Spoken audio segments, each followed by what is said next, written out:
Good evening, and welcome to the regular meeting of the council, held Tuesday, August 15th, 2023 at 7 p.m. One moment. We'll have a roll call. Councilmember Postoli. Here. Councilmember Lester. Councilmember McGinnis is absent. Vice President Treston. Here. President Bendo. Present. Let the record indicate the presence of Acting City Manager Ron Walsh and Corporation Counsel Dennis Cohen. Will have a salute to the flag. Let's go to Corp Counsel to lead us. Allegiance to the flag of the United States of America and to the republic for which it stands, one nation, under God, indivisible, with liberty and justice for all.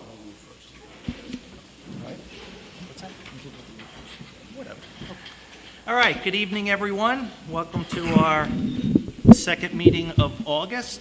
Hope everyone's getting as much fun in this summer as they can. So let's get going. And we'll start with the city manager report. Good evening, everybody, and nice to see you all here today. Just a couple items on the city manager's report. The first thing I wanted to bring up is that, as many in the community know, that we had a whale wash up on the beach last night at around 5:30. In actuality, it was about 3 miles out in the ocean. The Coast Guard and the DEC towed it in and brought it and beached it onto the beach. Today, a necropsy was done on the animal, or the start for actual necropsy was done on the animal. There were preliminary reports indicate that there were 2 contusions on this animal's head, and it also had parasites in its liver. So the preliminary report was that the 2 contusions on its head were in such a place that it would not be unlikely to cause the animal to either go unconscious or actually could have caused the death of the animal. But these tissue samples and stuff that are much more definitive get sent out to Duke University, and that takes several months at this point for them to come back for final analysis. Another announcement for everybody is in the bayfront. The bayfront at the end of National Boulevard, where our boat ramp is, and our bocce ball courts, and the dog park, will be closing on September 5th. And the reason for that is it's part of the critical infrastructure program, as well as some of the other projects that we have going on in the city. And they're using that. The bulkhead's going to be taken up. They're storing a lot of the materials there. It's going to be a construction site. We are able to keep the skate park open right now, at least until 2024, early 2024. We have posted the information on our website. If you go to longbeachny.gov/Bayfront, we've actually put out all the information of surrounding areas and our surrounding governments that have skate parks, they have dog parks, they have places that will supplement the needs of the community here. So it's unavoidable. It's also part of the closure is also because of the pump station that the sewer treatment plant is actually going to be turned into as well. So a combination of those projects require that area to be off limits to the public for the foreseeable future. And the last thing I want to talk about is the Park Avenue road work that you're starting to see right now. 100% grant funded out of New York State. We got some grants a number of years ago, and Mr. Fabrizio and our Department of Public Works has been working very diligently, and finally it's starting to actually take place. The company is in now. They're taking off the roadway markings. They're going to be putting new roadway markings on, new signs on the street, new wayfinding. So there really should be minimal disruption to the traffic. There'll be some, but most of the work we're trying to plan it at night so that it's as least inconvenient to the public as possible. If anything does need to be disrupted in the way of parking, there'll be signs put up 72 hours in advance so everybody will know. Just pay attention to the signs, and I don't think you'll notice much other than that our streets will have nice, new, clean crosswalks and lines on them and new signs, and it'll look a lot better. And that pretty much concludes my city manager's report. Thank you. Okay, great. Why don't we move on to the agenda? With just one more second, with permission, I'd just like to acknowledge and take a moment to recognize the fires in Maui, and that there are some local groups that will be collecting, primarily the surf stores. So if you're interested, please contact them. And always remember to give to boots on the ground. Thank you. Okay, now we can move on to the agenda. Okay, on to the regular agenda. Item 1 has been taken off the calendar. Item 2 has been taken off the calendar. Item 3 is a resolution authorizing the acting city manager to approve a purchase order for the rental of various amusement rides for the City of Long Beach's 25th Annual Fall Festival Centennial Celebration. I'm going to ask John McNally to come up and talk about this one. It's pretty self-explanatory, but John, you could add some color to it.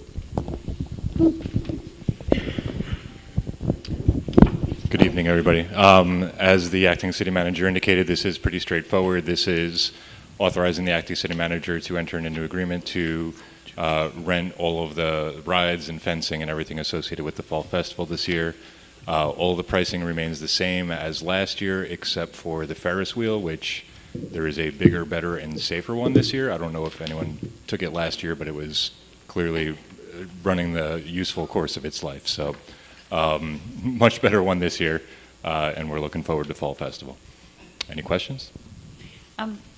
John, just always the usual.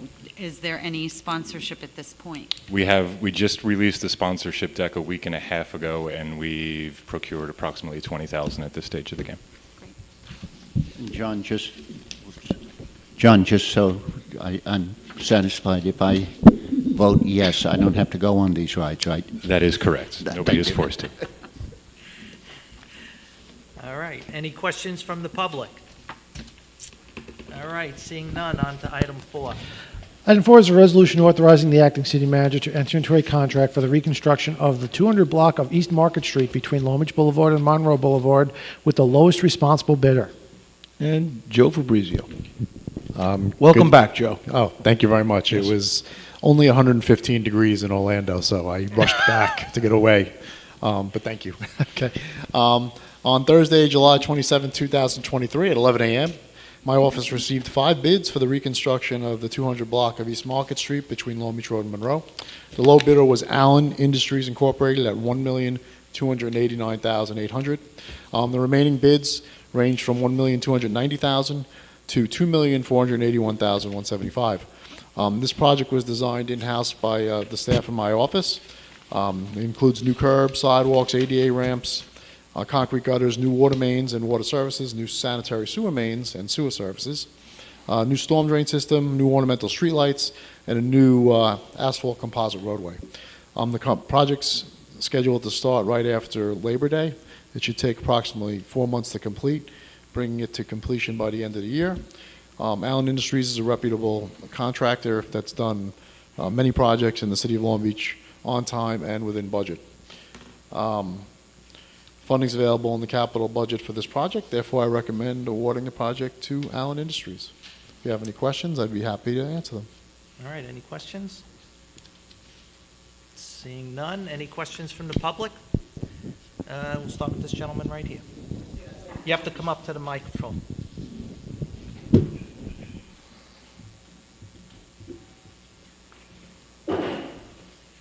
Hi, my name is, can I take this off? Yeah. My name is Charles Goller. I live on the 200 block of East Market. I submitted a petition back in, I think it was April, to have speed bumps installed on our street. And it was denied based on, I guess they put a radar on our street, and it was determined that there wasn't enough cars speeding. I don't know if the sample was bad, but I got to tell you, people are really speeding on our street. And then I found out through the grapevine that this radar was actually vandalized. So I don't know what impact this had on the data that they took. But I can tell you, living on this street for 20 years, that now I surf. There are a couple other people who surf and bike down the street.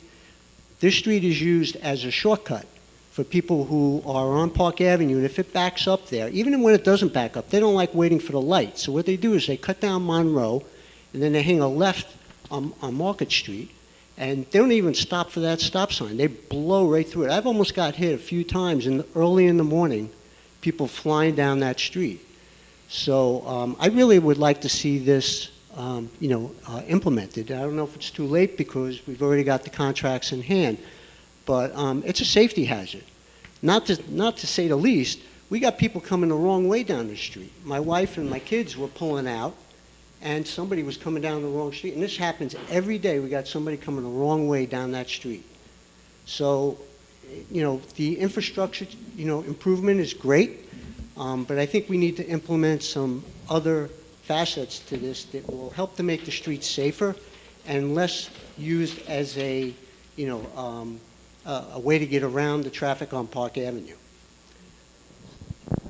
Oh, and by the way, I believe on the 200 block of Pine Street, they have speed bumps, and they're the wider ones, they're not the real hard ones, and how did they get them? They don't have the traffic that we have on our street, so why is it so hard for us to, request this?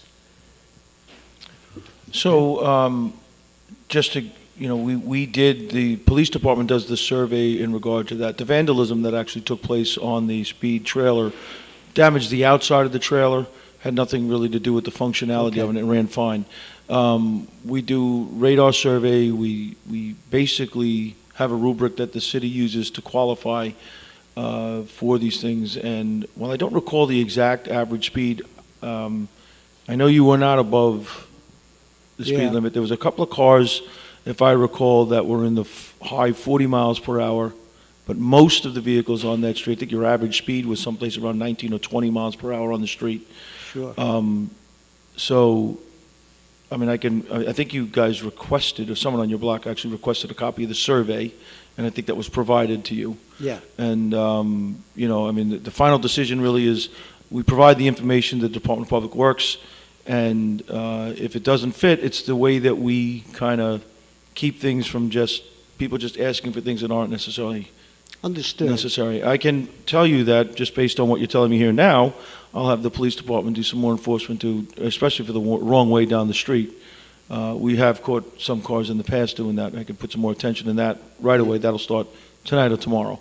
Yeah, these aren't people doing it purposely. I understand. think the signage is just very confusing for new people in the town. They don't realize that it's a one-way.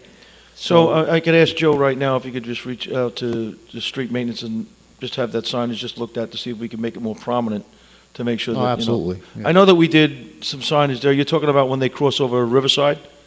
Or They actually make the left coming south off the bridge. Right, okay. Into Long Beach, and they're making that left there. Right there, okay. So we could try to make it much more prominent too as well with the signage for the one-way and do not enter.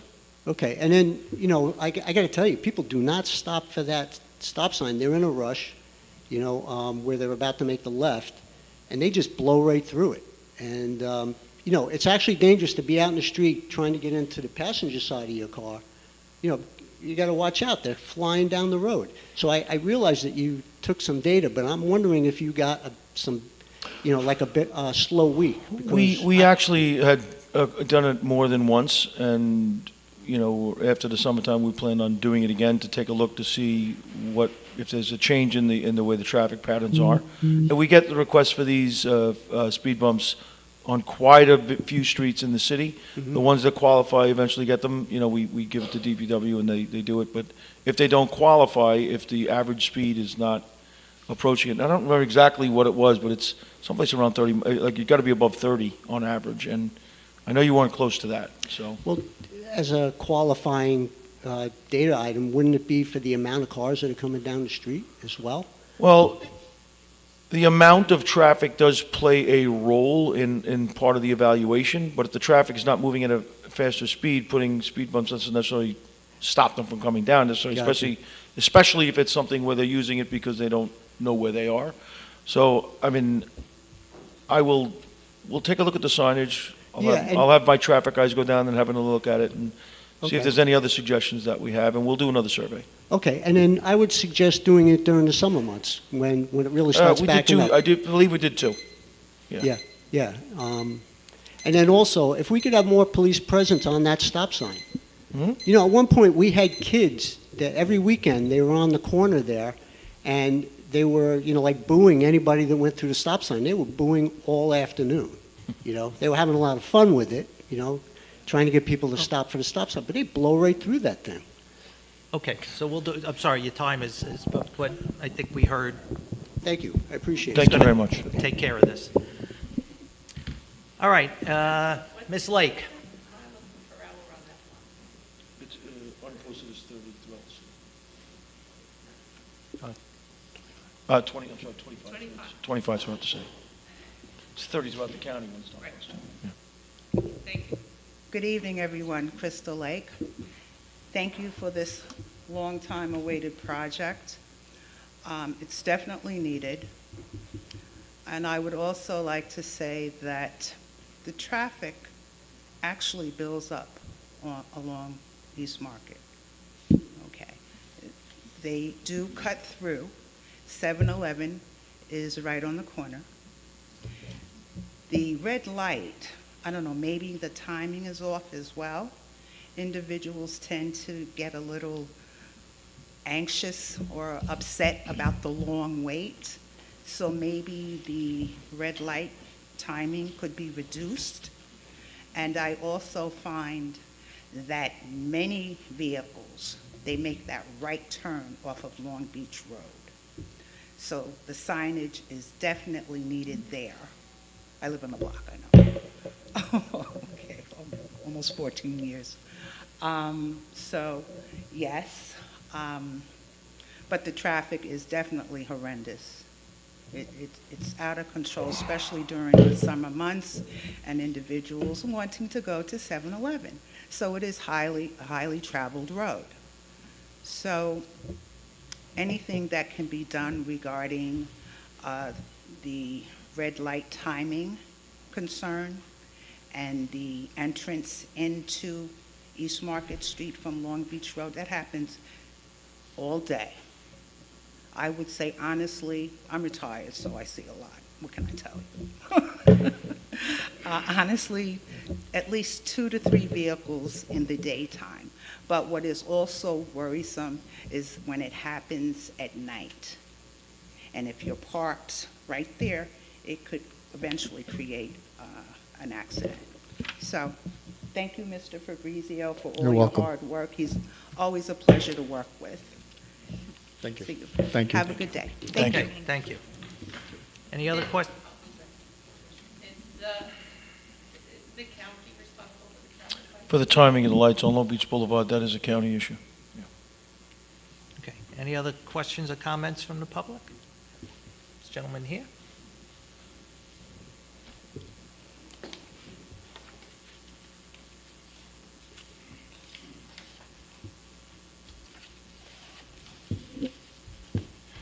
Hello, hear me all right? Yeah. My name's Steve Gallego, 100 block of West Penn Street. My question is about the bidder. The lowest bid, was this one of the companies that either worked on National or Edwards? Either of those companies? It was Edwards. Edwards, it was called the Resilient Connectivity Project, and it was south of Edwards Boulevard. That was Allen? That was Allen Industries. Okay. On National Boulevard, it was J.R. Cruz, different Okay, contractor. was J.R. Cruz, first day on the job, I noticed that they had a pile of fresh wood to make forms to pour the curbs. And I spoke to a lot of guys. You're going to have a lot of problems with that. So That's not them. I'm glad it went to Allen.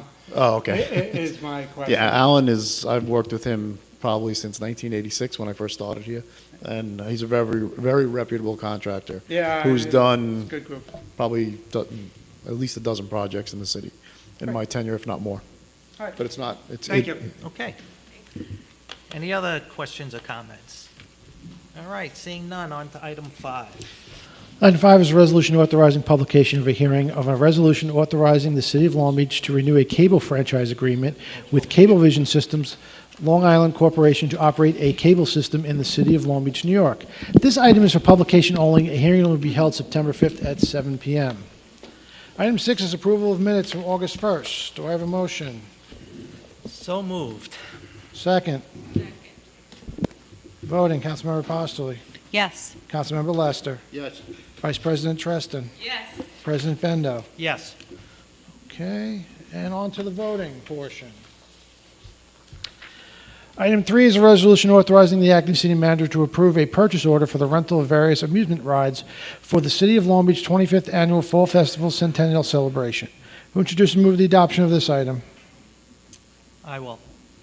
Second? I will. Voting, Councilmember Postoli. Yes. Councilmember Lester. Yes. Vice President Treston. Yes. President Bendo. I look forward to seeing Councilman Lester on the merry-go-round. Yes. chance. Item 4 is a resolution authorizing the acting city manager to enter into a contract for the reconstruction of the 200 block of East Market Street between Long Beach Boulevard and Monroe Boulevard with the lowest responsible bidder. Excuse me. Who introduced and move the adoption of this item? I will. Second? I will. Voting, Councilmember Postoli. Yes. Councilmember Lester. No. Vice President Treston. Yes. President Bendo. Yes. Item 5 is a resolution authorizing publication of a hearing of a, I'm sorry, of a hearing of a resolution authorizing the City of Long Beach to renew a cable franchise agreement with Cablevision Systems Long Island Corporation to operate a cable system in the City of Long Beach, New York. Who introduced and move the adoption of this item? I will. Second? I will. Voting, Councilmember Postoli. Yes. Councilmember Lester. Yes. Vice President Treston. Yes. President Bendo. Yes. City Manager's monthly personnel report has been filed by the City Clerk. Who will make a motion to close the meeting? I will. Second? I will. Voting, Councilmember Postoli. Yes. Councilmember Lester. Yes. Vice President Treston. Yes. President Bendo. Yes. Okay.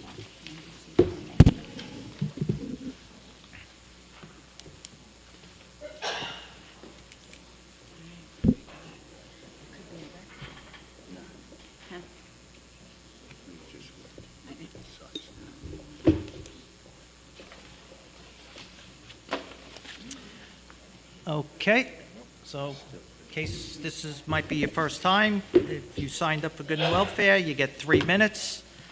And we will start with Crystal Lake.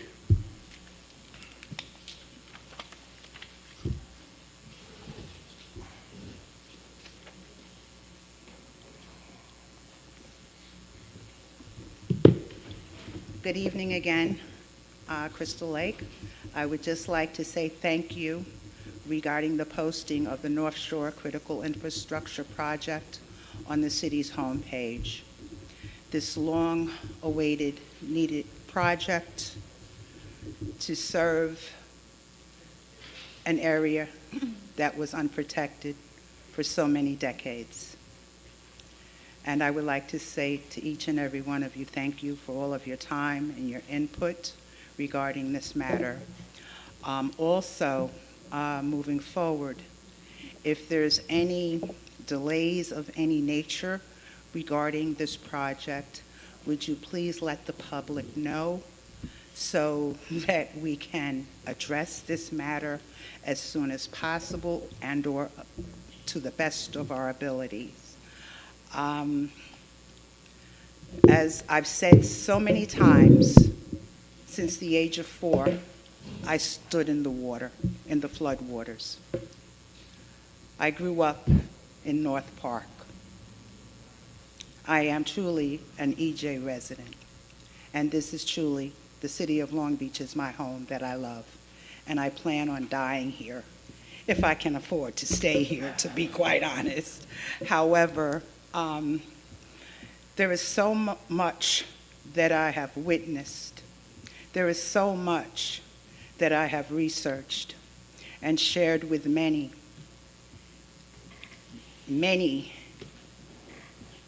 and different various city administrations that use the data.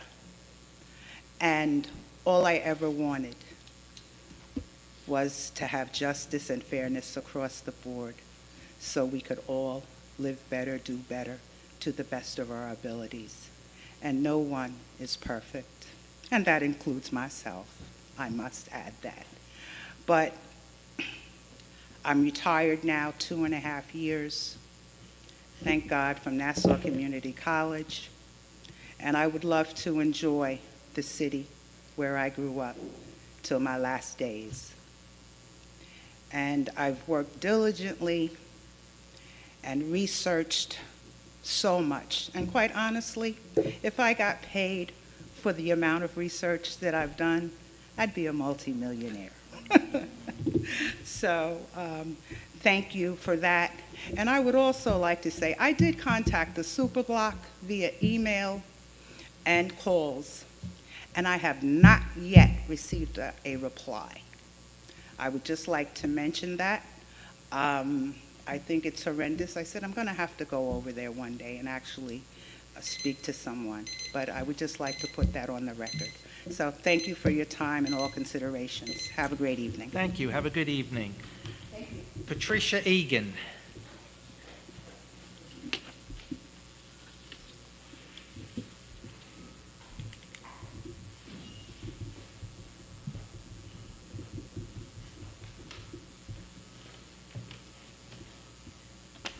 Good evening, everyone. My name is Patricia Egan. I have been a Long Beach resident since 2004. My husband and I grew up in Queens, and we love raising our children here. This is my son, Tommy. He's 15 years old, and he will be a sophomore at Long Beach High School in September.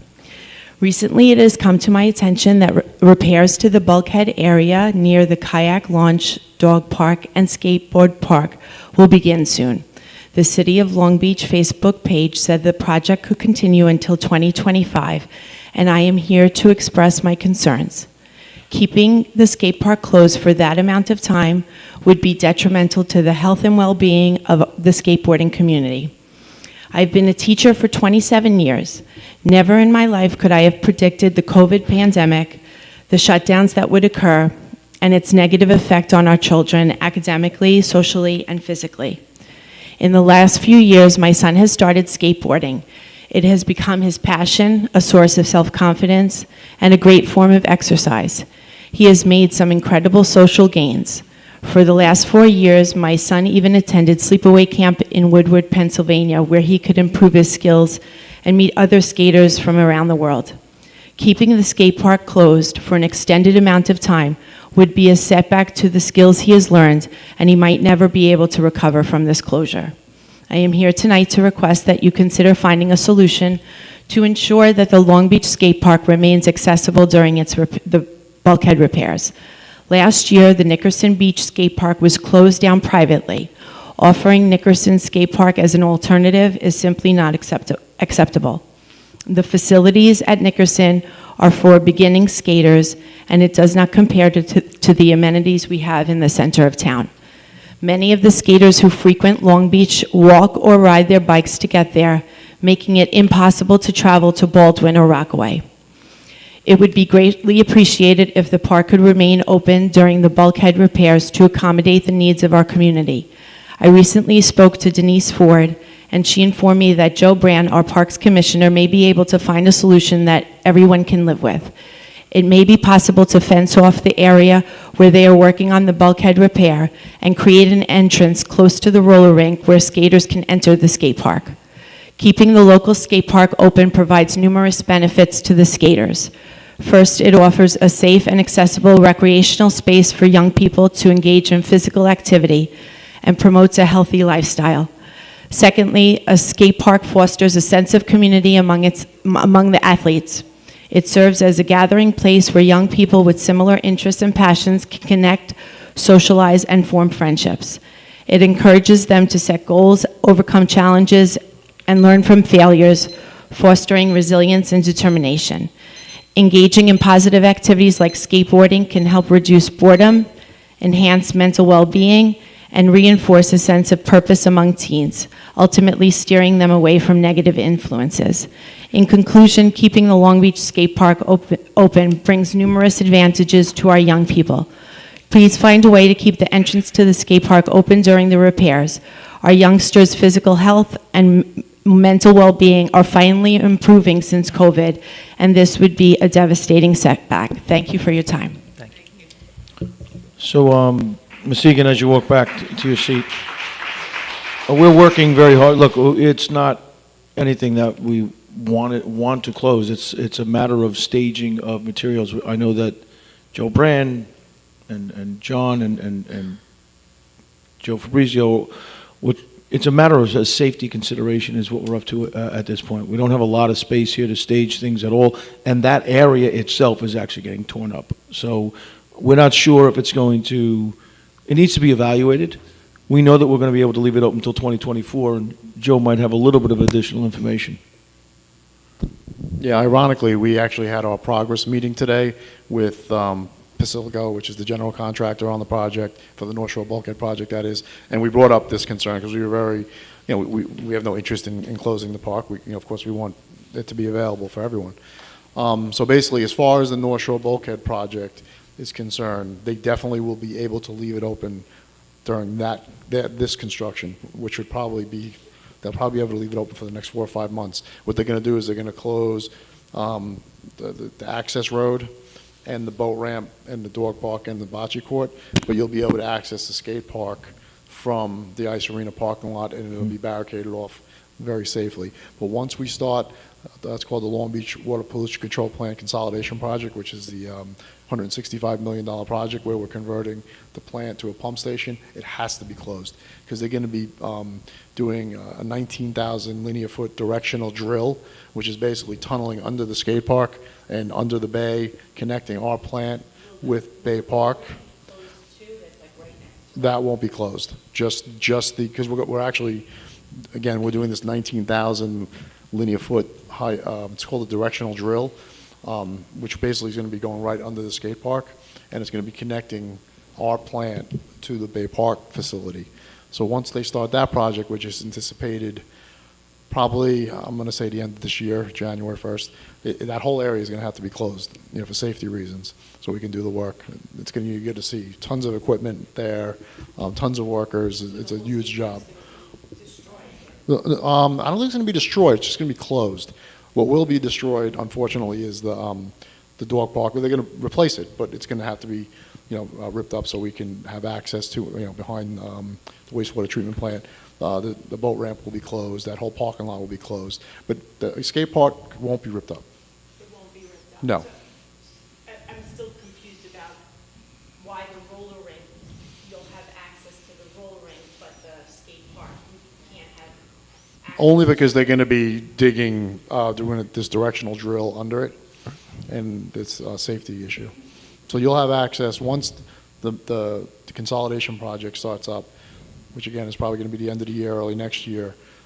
Everything will be stopped at the skateboard park. You won't be able to get past there, and so the roller rink and all the park to the west of that will be open, and everything to the east, including the skate park, will be closed. I'm still having a hard time. If you want to take my information, I'll welcome that conversation. I'll even meet you down there if you want to discuss it, if that's okay. I'll give you my card now. Okay.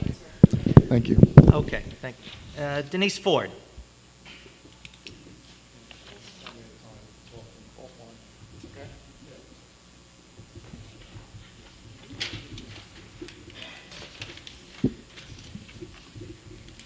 Good evening, Denise, Ward 36, Ohio. I'm going to just go through my questions, but I just want to follow quickly up with Mrs. Egan and with the skate park. And Joe, I have a lot of faith in you. That's why I mentioned your name. But I do hope that you can find a solution, because then we could maybe take a look at how long it would take to drill underneath the area where the skateboarding park is, and basically how long the whole project would take, because maybe there is a way of working with the contractor so that it can be closed temporarily but opened as speedily as possible, because I do believe Mrs. Egan brought up a lot of good points in regard to young people.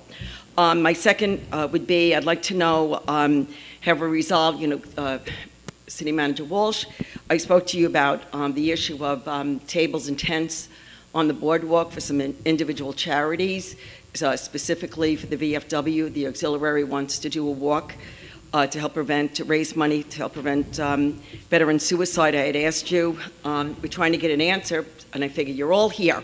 So we got City Council, we got you, we got everybody in the city, that maybe I can get an answer tonight so I could let Jackie Ervolino know, unless you've already told her. I just also would like to know the status on the search for city manager, because I remember a couple of months back, you had indicated that you hired a company to start the search and you paid them so much money. So I'd like to know where you are with that.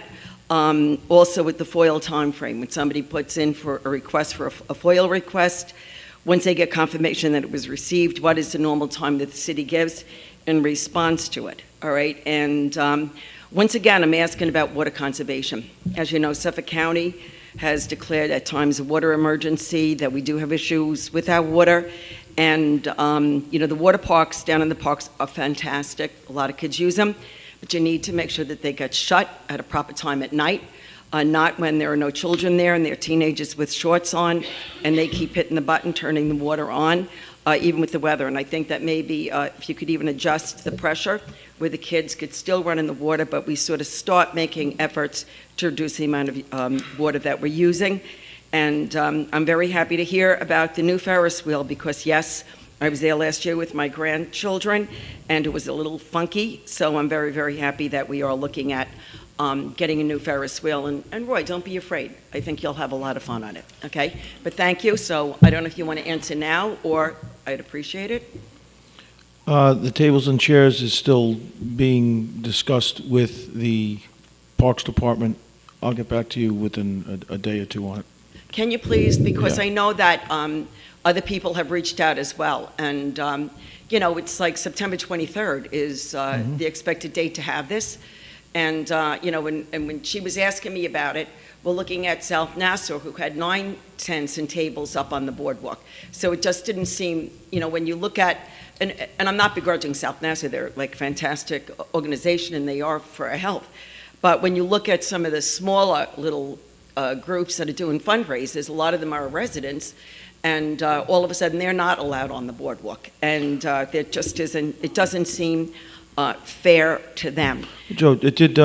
They reached out with Joe and Long Beach Events, correct? That's been a conversation that's already taken place.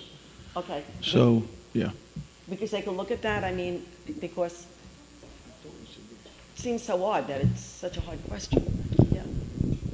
Totally agree. The general rule of thumb is in the summertime we do not allow walks because of the high traffic that's on the boardwalk anyway. But for groups like this, I will speak with Carrie Ann tomorrow and we'll figure it out, because typically if it's under 25 people, we just, you know, anyone could walk down with 25 people and it's not a big deal. The issue is one the table. tent and the tables. They're going to need It's a permit just for one- that. It's like, it would be like one of those regular tents that you have, that people put up in one table, I guess. You know, just so that they're not sitting in the sun. Joe, can we with people facilitate on a this for register, tomorrow? Yeah. But it's, We'll get back to you on that tomorrow. I don't and know. it's I in wouldn't know why it September, would so be it is after the summer. I just, Agreed. yeah, we've been asking, and it's like, just seems like an odd. First I'm hearing from it, so we'll get Well, it taken care of from tomorrow. now on, I'll call you. Yeah, or I mean, straight Carrie Ann handles it, so she just looks for a sign off generally. All but right. That's an easy one. Thank you, and then if you could let me know with this, where you are with the city manager search, I know that, Sure. So it's a two-phase process. In the first phase, we hired the consultant to develop a candidate profile for us, which we have now. Phase 2 would be actually commencing the search, which we haven't done yet. We have a contract to do that. We have a little bit of a chicken and an egg thing here, because obviously we could not hire a city manager just before an election. That may not, that doesn't make sense to do. But the thinking is that we would like to have some finalist candidates around that time frame. So once the results are known, then we could make a go, no-go decision at that point. And but how much did we pay this company? Because that's part of my FOIL, is to find out how much did we spend on this? we paid them $2,500, I believe. It's just simply $2,500? Yeah. All right. For the first one, yeah. For phase 1. Okay, and then, so we don't have to pay anything for phase 2? Oh, of course we do. And how much is that? Right now, I believe it's $22,500. Okay, but why, it just seems odd that it's taken so long, I mean, to put all this information together. Because this was a while ago, this was a couple of months ago. when you spoke about, when we talked about the Right. search for a city manager? Because starting a city manager search, let's say in June, and having finalist candidates in, let's say, September, what do we do with that? We can't do anything before the election. So now we got candidates that are going to go and look for jobs elsewhere. So it's a timing issue. Well, people know that. All right, fair enough, okay? People aren't going to sit around for 6 months waiting to find out if they can get hired. No, I know that, yeah, I understand that. But then it seems odd if, like, you're so concerned about it, that there is a possible change in the city council, say, that because this is what you're predicating, not wanting to hire anybody, that you're afraid, like, it just seems odd. I mean, what? Well, what sense would it make to hire a city manager, let's say in October, and let's say the election changes the makeup of the council, and the new council coming in doesn't want that person as a city manager? That I understand. No, I understand that, but then it just seems odd that you decided, like in June, to commence the search. We did not commence a search in June.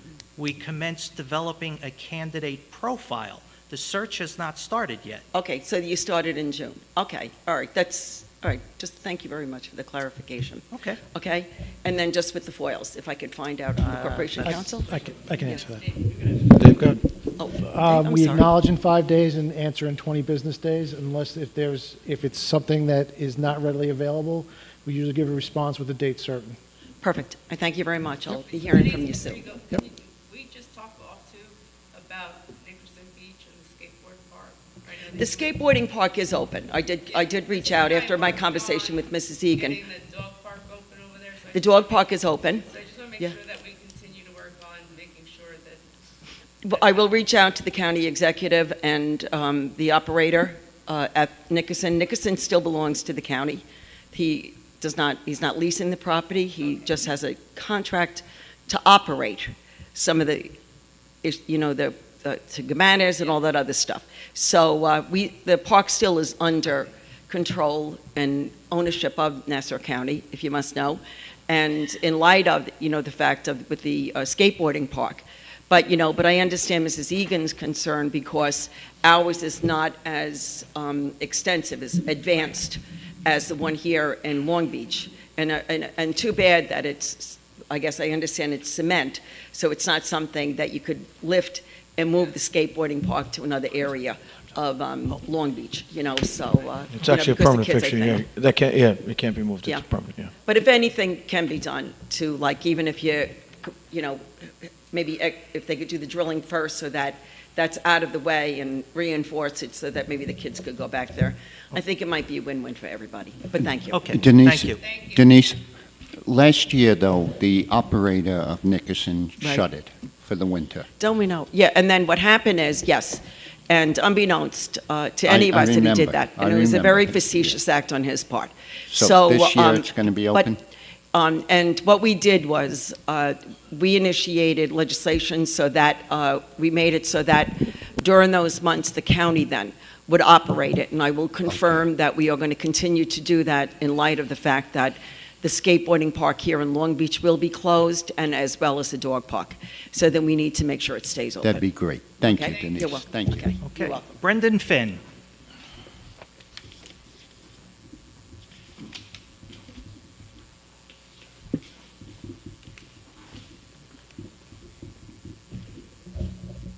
Good evening, everyone. Good evening.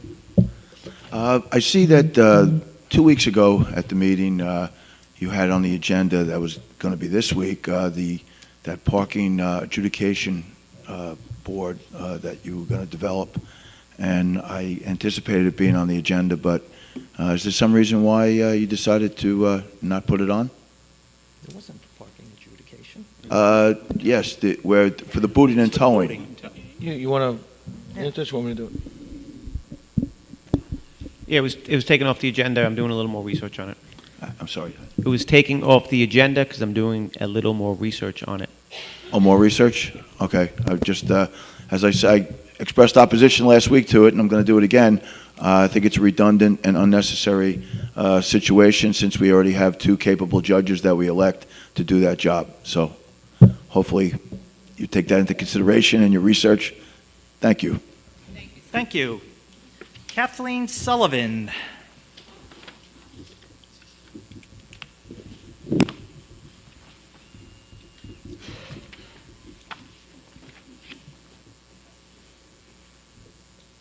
Good evening. So I was here 2 weeks ago, and I each handed you a petition. Have you guys read it? You've had 2 weeks to read it. I never got a petition. I left one here after the I meeting. never got it. And I asked for it specifically. Okay, well, I will So if you specifically, can get it to me. I was told to leave it afterwards, and I left it with this gentleman. Okay. If You know what, pick- that may be I took it, and I probably I didn't send it to them. I should have. Okay. So that's my fault. I'll take the blame for Well, that. I asked.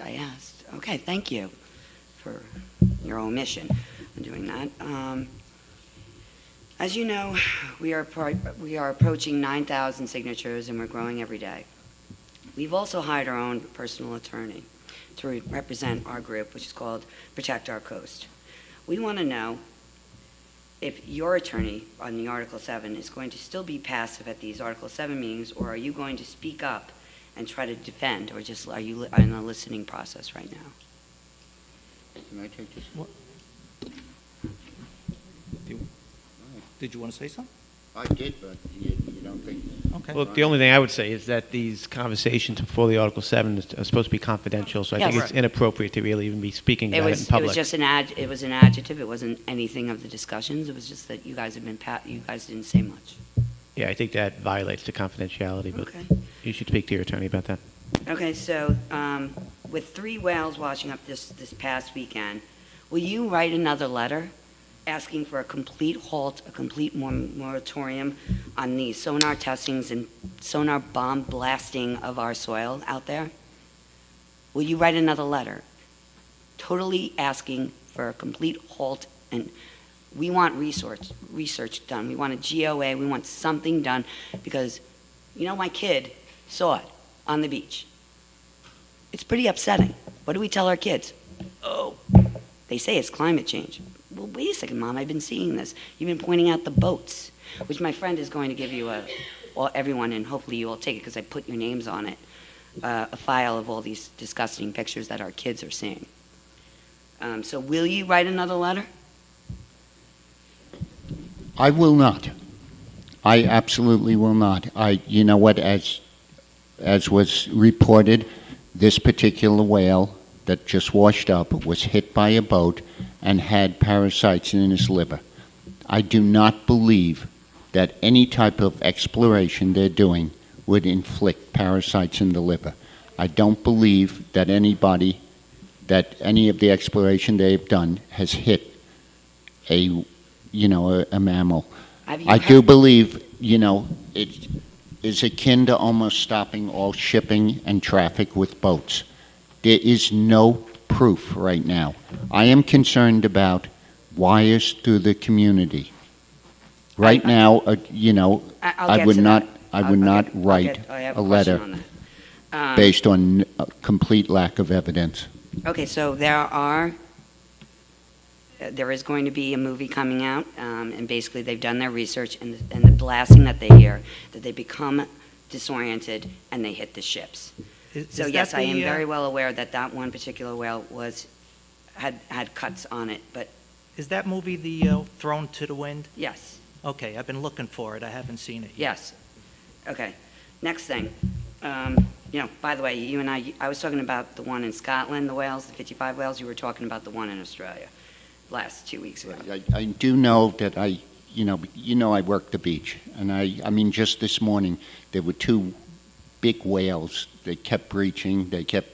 I don't know if they were playing. They weren't that close, but I have never seen more whales than I have this year. So as the whale population increases, unfortunately, some of them have to die eventually. Oh, I'll let that lie. The next thing is one of my group members, who was very prominent in the area, he came here and found out that you can write bylaws to stop the cables coming through and making it harder. Even our attorney said that it would make it harder. So you can write bylaws, and we strongly suggest that you do that to stop the cables and the lines coming through our shore. I would suggest you change attorneys because that's completely wrong. Okay. Correct. We specifically asked our attorneys if we could, for example, pass zoning that you can't have a high voltage transmission line within 100 feet of a residence. And what we were basically told is, well, you could pass it, but the Article 7 process overrules all local zoning and laws. So it would make no difference whatsoever. And I'm going to say we will not change attorneys. This particular attorney won 5 times against renewables.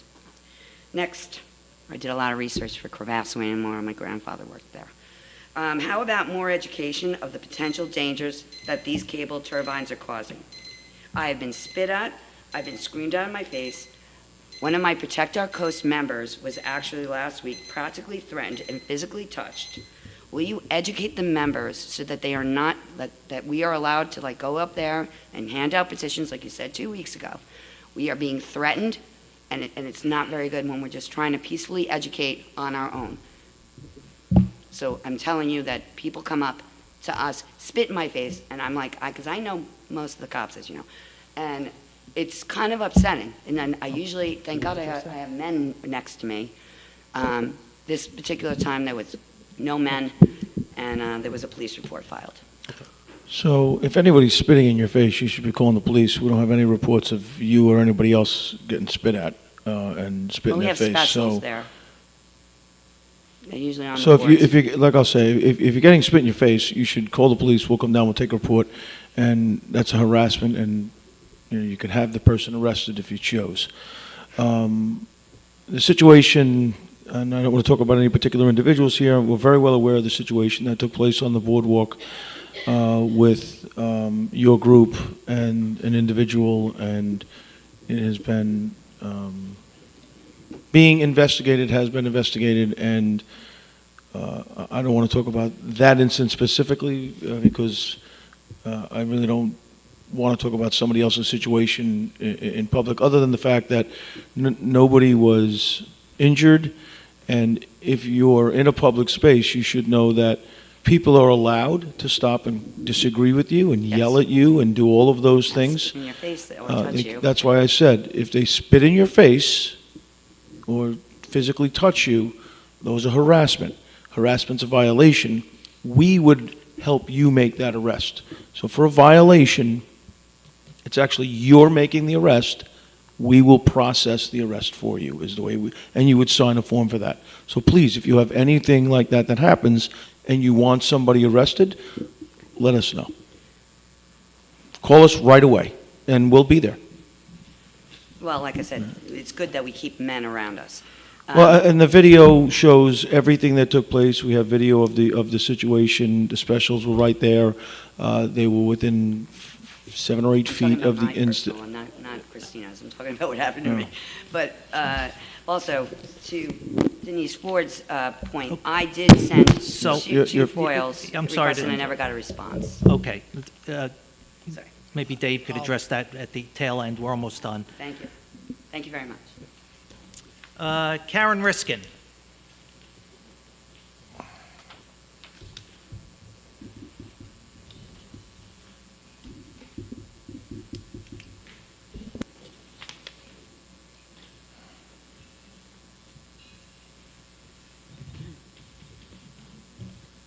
Good evening. I'm Karen Riskin, and I live on East Chester in Long Beach. Pull the mic down.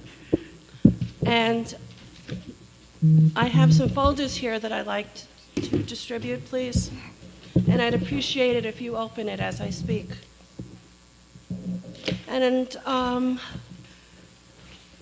before I start talking about the folders, I want to go back to the petitions a minute, because Ms. Pastellari and Mr. Bendo, I personally handed each and every one of you petitions to review. So don't say you haven't seen them. I didn't say that. Right here. He didn't hand it out that evening, but I did see it. Oh, I gave it to him. Yeah. That evening. Yeah. So we expect these petitions to be signed. This is ridiculous. You've signed the ones that you don't want the cable. Well, that's fabulous.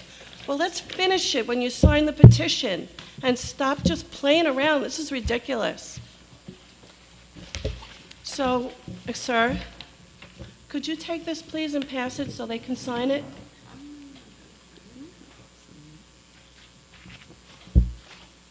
Mr. Bendo, Okay. why don't you take the initiative? So you and I and your husband had that nice long conversation about... Oh, I'm going away from that. We're talking...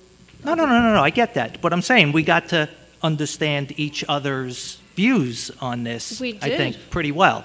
And I think it was informative, certainly was for me. I hope it was for you. It was.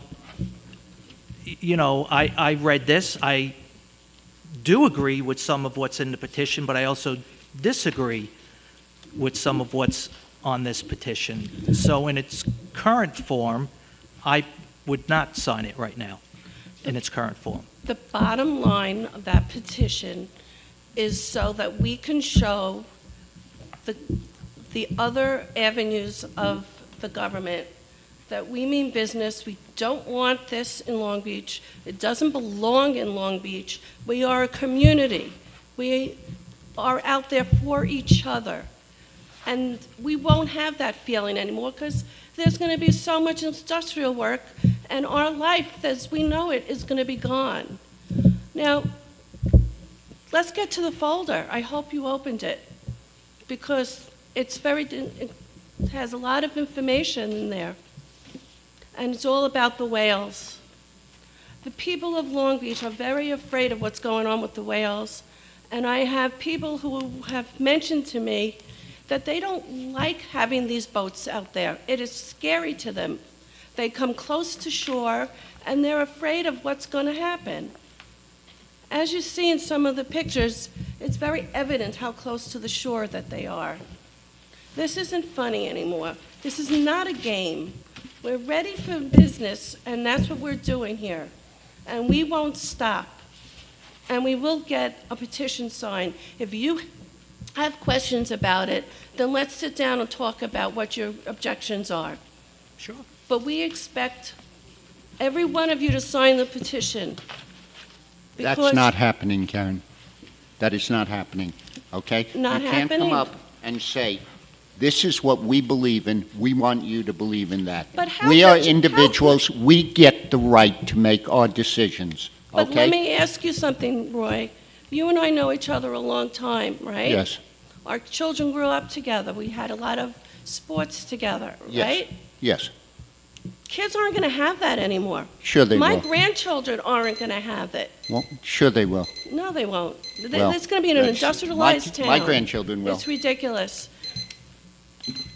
We need to do this. We're And gonna if you stop- agree- if we you will do agree the everything to cable, stop then the why wouldn't cables. you want to sign a petition to finish it? Because it's, well, first of all, at my age, this is kind of ridiculous to try to read, even with my glasses. Well, we You know. can certainly take care of that and make it bigger. That's Good, not a problem. Good, but from what I did see, that there are things I don't believe in. I am concerned about people. I mean, you know what? Whales wash up, I understand that. But you want to know something? Global warming kills 3 to 5 million people a year. I am concerned about people. I don't want cables where there's even an indicia that they might be dangerous going through populated areas. I am concerned about people. Well- Thank you, Karen. Well, we all are concerned about the community, and we're concerned about the animals. Right. So, I'm sorry, your time's up. If you want to stick around, we're just about done. I'm happy to stick around and talk to you when we're done. So, And the question regarding, sorry, the time's up. So, like I said, if you want to wait, we're almost done. I'll stick around and talk to you. thank you. Okay. Andrew Keene.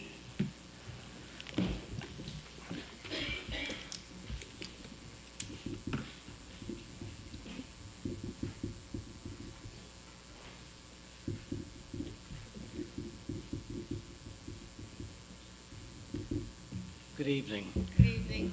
I had come here tonight to talk about a different issue that I hope has been resolved, but since I'm here, I'll raise one of the issues that I've addressed with you collectively over the last 3 years.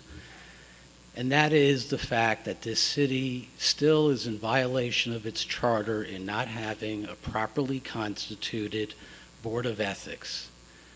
Several years ago, because of rampant corruption in this city, the then district attorney directed this city council to have an active and fully constituted board of directors. And for years you had nobody on a board of directors, and I kept raising it. You subsequently appointed 5 people. You're supposed to have 8.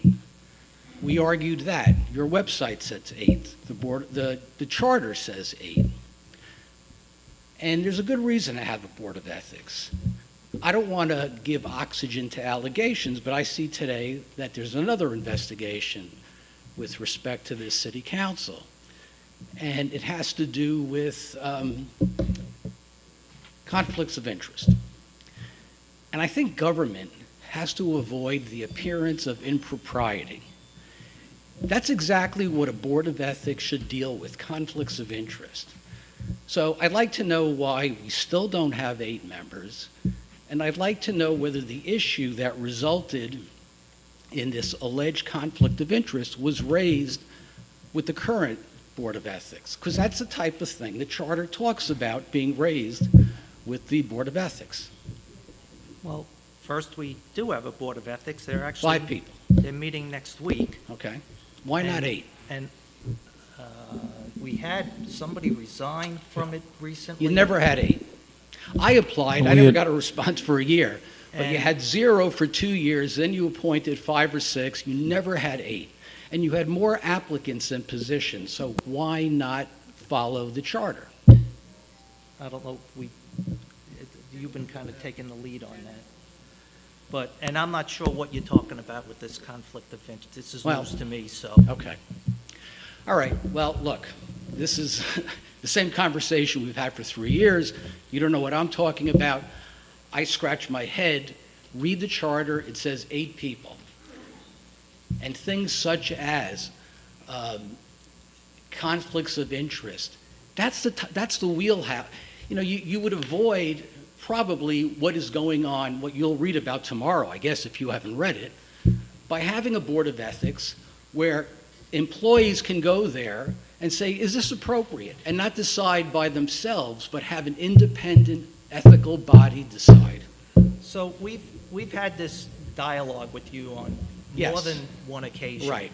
And we have explained to you that the charter, the ethics board, as defined in the charter, does not do what you want it to do. You're wrong, because they address everything under the code, including conflicts of interest, which is what this... I just read it. It's on my phone. The ethics board their purpose is to ensure that elected officials, staff, and candidates, and all the political people that are required to fill out annual disclosure forms do so. That's wrong. That is the... Well, it might include that, but that's not the totality of it. We explained to you what you are proposing is something that you're proposing sort of along the lines of an ombudsman. Which is something you said you were going to do about 2 years ago. Mr. Lester piped in, you discussed it, you never did anything. You don't need that. The Board of Ethics called for in the charter can address any issues that come up in the charter, which includes conflicts of interest. Thank you. Okay. Thank you. And James Hodge.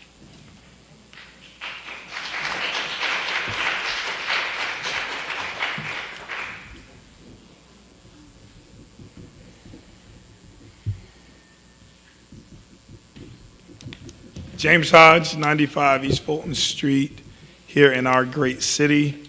Just wanted to add on for the residents that utilize, and the young man that was here, I told him I was very proud of him. He had a speech. Hopefully he'll say it next time.